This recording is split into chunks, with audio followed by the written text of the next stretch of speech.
प्रधानमंत्री नरेंद्र मोदी ने इस बार चीन की एक साथ कई मोर्चों पर घेराबंदी शुरू कर दी है। लद्दाख सीमा पर सेनाओं को युद्ध मोड में लाने के साथ ही ऐसा चक्रव्यूह रचा गया है जिसको तोड़ निकाल पाना चीन के राष्ट्रपति शी जिनपिंग तो क्या उनके पूर्वजों के बस की भी बात नहीं है। भारत सरकार ने वाणिज्य मंत्रालय से चीन से आयात की जाने वाली वस्तुओं की सूची, स्तर, मूल्य और उनके विकल्प की सूची मांगी है। इससे साफ जाहिर है कि भारत सरकार चीन से व्यापार को बंद करके झटका देना चाहता है, लेकिन अकेले भारत के ऐसा करने से चीन पर कोई खास फर्क नहीं पड़ता, क्योंकि चीन अपने कुल व्यापार का 3% ही भारत के साथ व्यापार करता है। इन हालातों में भारत चीन से आयात बंद भी कर दे तो इससे चीन को कम, भारत को नुकसान ज्यादा होगा। इसलिए भारत ने मित्र राष्ट्रों के साथ मिलकर चीन के कुल निर्यात के कम से कम 50% व्यापार पर कुल्हाड़ी मारने का दांव चला है।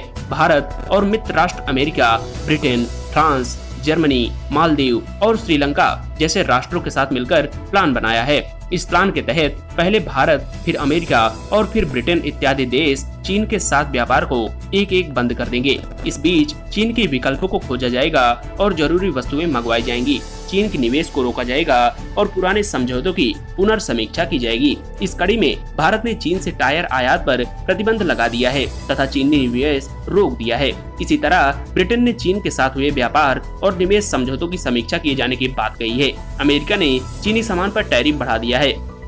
अमेरिका के साथ चीन व्यापार 17% है। ऑस्ट्रेलिया, इंग्लैंड, फ्रांस, जर्मनी और कुछ अन्य देशों को मिलाकर 30% व्यापार होता है। भारत को मिलाकर यह 50% हो जाता है। तय रणनीति के मुताबिक सभी राष्ट्र चीन से व्यापार खत्म कर लेते हैं या कम कर देते हैं तो चीन के सामने मार्केट का अभाव पैदा हो जाएगा। निर्यात बंद होने से चीन के कारखाने बंद हो जाएंगे, लोग बेरोजगार भटकेंगे। कहने का अभिप्राय यह है कि चीन की आर्थिक रीढ़ टूट जाएगी। एक तरफ हांगकांग, ताइवान, जापान और साउथ चाइना सी में उलझी शी जिनपिंग सरकार लद्दाख सीमा पर शुरू हुए युद्ध को 2 दिन तक भी झेल नहीं पाएगी। चीन के खिलाफ ये कार्रवाई शुरू भी हो चुकी है।